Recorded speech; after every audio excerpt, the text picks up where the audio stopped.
Hello and welcome to the Mr. Well podcast. This is my first ever video that I am putting out there, so glad you guys stumbled across it. A little bit about me. My name is Thomas Roy, and I was actually one of the potential 24 finalists to be on what you're seeing now on TV probably, the Hogwarts Tournament of Houses quiz show. And I'd like to go over my experience, with that whole making of, and again, not being one of the finalists, but being a potential contestant that was flown out there. I had a really awesome and exciting time. I got to meet a lot of fantastic Harry Potter, fans, during my time.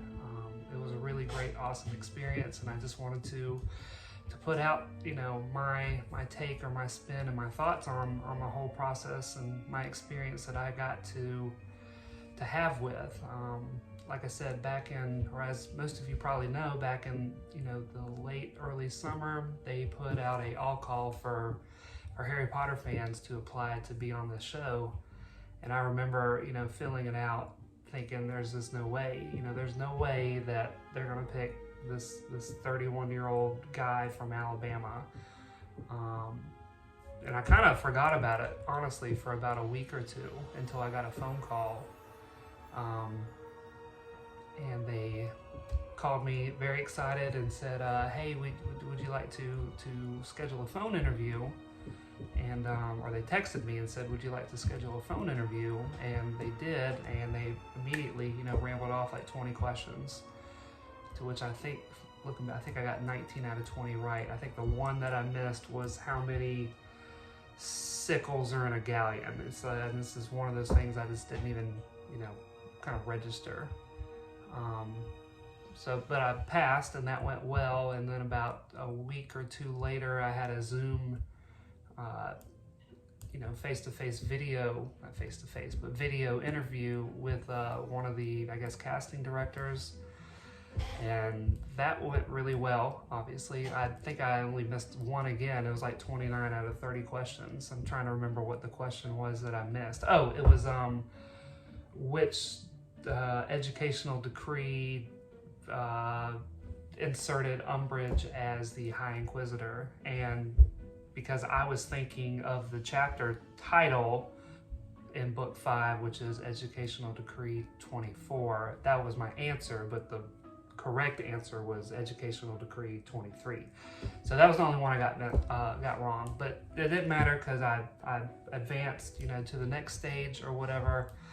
And that's when it was just, the gears really started cranking with background checks and paperwork and this and that, and what dates are you available, or are you available for these dates? Are you vaccinated? So it just kept perpetuating, and they never really, confirmed that you were, or that I was selected. They just kind of kept, slowly, just kind of feeding you along to where it was like, it almost felt, like I was setting myself up for failure. And that just went on for weeks and weeks and weeks, to where like, it was almost like, it's almost like you were just ready for it to stop, because it's just, you didn't want to give your hopes up.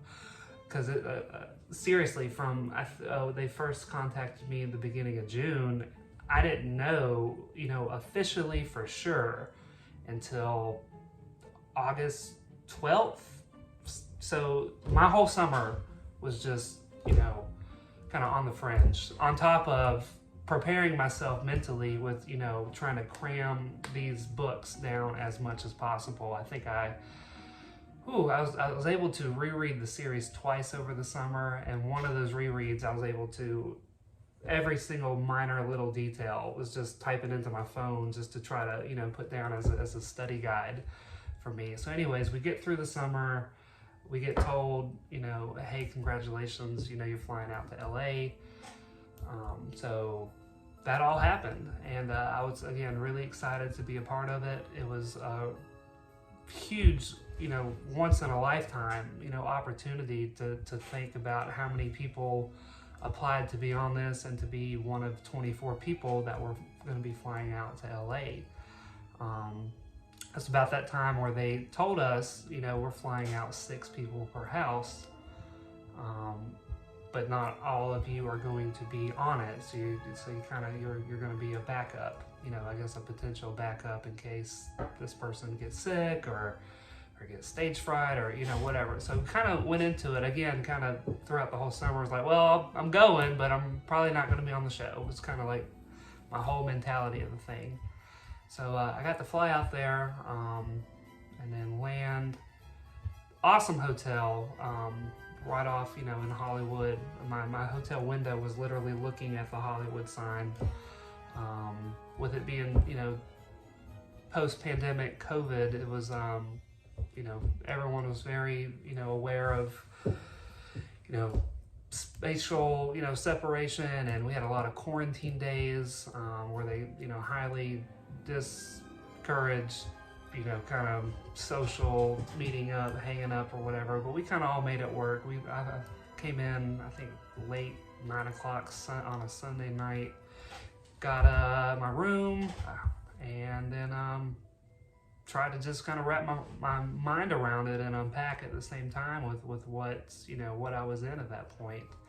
The next day was a quarantine day where there was nothing, planned, no activities planned other than getting a swab and a temperature check just to make sure that you didn't catch anything, I guess, on the plane ride over. And that's when we slowly started, picking each other out in the lobby, us and me and the other 23 people, the other contestants, potential contestants. And that's when groups started forming, like, oh, you're Ravenclaw, oh yeah, you're the Gryffindors, okay, yeah, where are you from? So there was a lot of camaraderie and a lot of friendships made really fast. Some of us ended up kind of not ignoring the quarantine policy, but just we would gather and then just what else are you gonna do but talk about Harry Potter and start quizzing each other and talking about how awesome it is to be where you're at. And so those were some good fun days. That Monday, I'm probably gonna throw a picture up right there where we're just we got our books out, we're studying, we're doing flashcards. So it was really just a great week break, honestly, to just be surrounded by 24 of the country's biggest Harry Potter nerds, for a whole week. We did something on Tuesday where we had like team meetups, and I think they explained the rules. Okay, so we met and talked to the producers and went over kind of how the format of the show is going to be going down.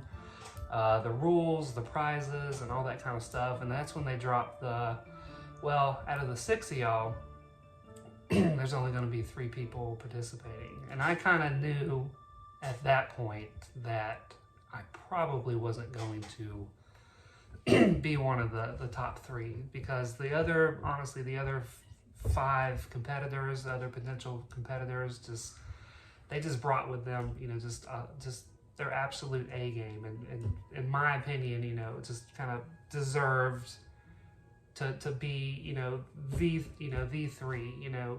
Louise, she's Scottish. I mean, so she's already got that in the bag, and she's really great. She's a very friendly, awesome personality. We're all still friends. All 24 of us really have a group chat going, and we all keep up with each other on a daily basis, really. But Louise is great. Vince, awesome dude, and Annie's really sweet. So it was, again, awesome to meet all those people.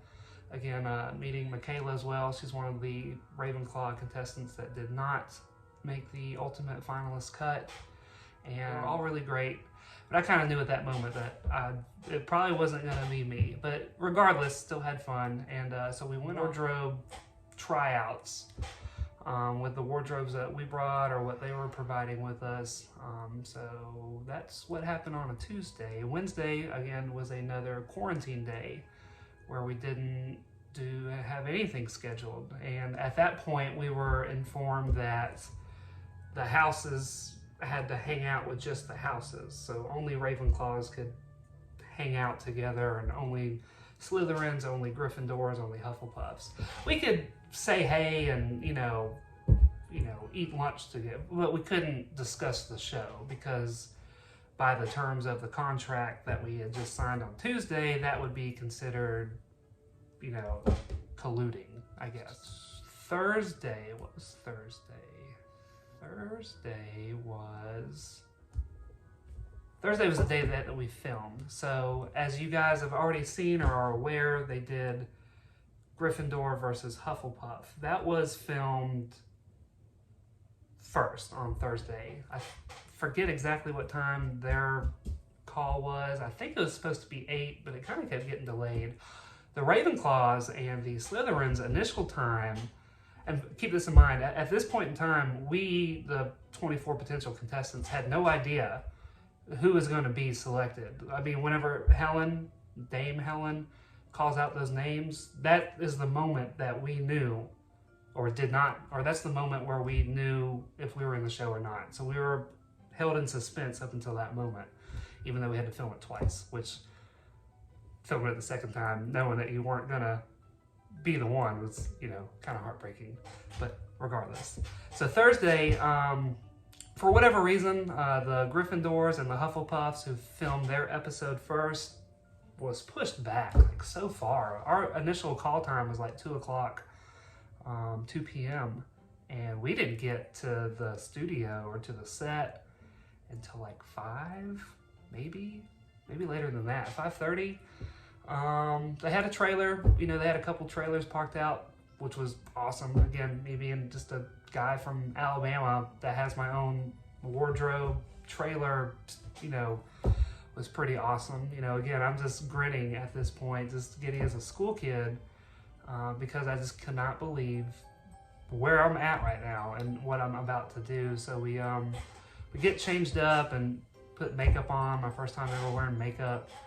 And just kind of, I remember that there was this, we were still waiting for the Gryffindors and the Hufflepuffs to wrap up, or either we were waiting for the Ravenclaw and the Slytherin audience to get seated. And there was just like maybe this 20 minutes from being in full wardrobe and makeup to just waiting to get called, to where I was just smiling ear to ear for about 20 minutes straight. And just, I didn't have my phone on me because we all had it locked up, and I was just looking in the mirror, just thinking, this is amazing, and how grateful I am to be in this position out of, again, thousands of people that I'm sure applied. I mean, I don't know what the final number is exactly. I think somebody told me 18 to 20,000 people applied to be part of the show, and I got to be one of 24 people.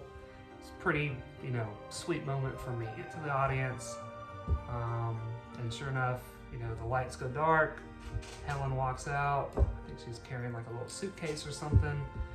And they get to the selection process, and unfortunately for me, my name wasn't called, but they picked, in my opinion, the 3 best, candidates that they could have got, with Louise, Vince, and Annie, and I wish them all the best. And I'm so thrilled that they are, being shared, by the Harry Potter fandom right now, and I hope that you guys are responding positively to the performances that they gave out and their personalities and everything about them. I mean, they are really fantastic, people, on top of being really awesome, Harry Potter nerd fans. We got that week of just cram studying sessions that we got to do.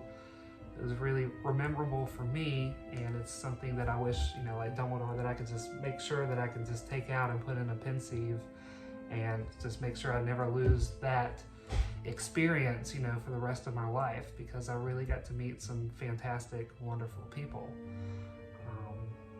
So the show and the recording of the show was really awesome.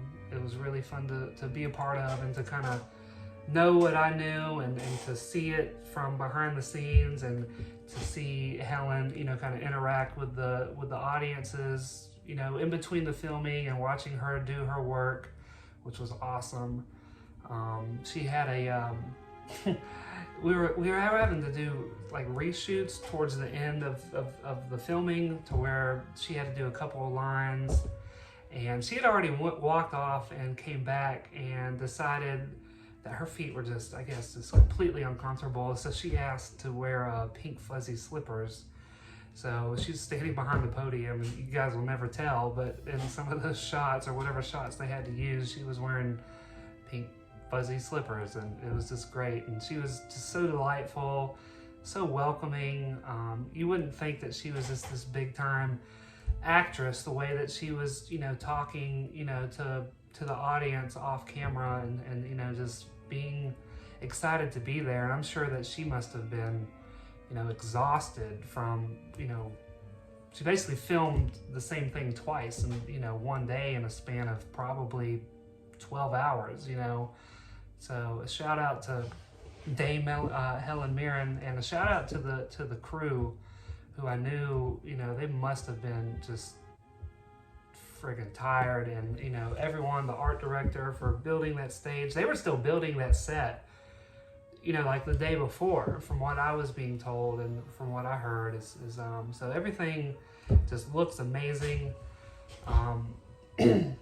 It was just, again, a really awesome experience that I got to have, and I just wanted to share that with you guys. And again, put my foot in the water, start stepping my feet in the water with this YouTube thing, where I'm looking to, in the future, start, I got a couple of things up my sleeve that I want to start putting out. I'm not going to maybe talk about right now, but there's a lot of interesting ideas that I have that I want to share with you guys, you know, in the future. So if you can, go ahead and subscribe to the Mr. Wells podcast. You can look me up on Twitter at RebelScum2187. Yes, I'm also a Star Wars fan. On Instagram, I believe I just got Instagram so I can keep up with the other contestants. I think it's at thomas.o.roy on Instagram. But yeah, guys, just let me know, you know, what your thoughts of the show are, how you think the questions went, what do you think of the contestants? Overall, what is your thoughts on the Harry Potter fandom? Are you excited about the reunion that's coming up? Are you excited about Fantastic Beasts 3? About Hogwarts Legacy video game that's coming out next year? Let me know how you guys feel, and leave a comment down below and give me a like, and don't forget to check back and subscribe. Thanks, guys.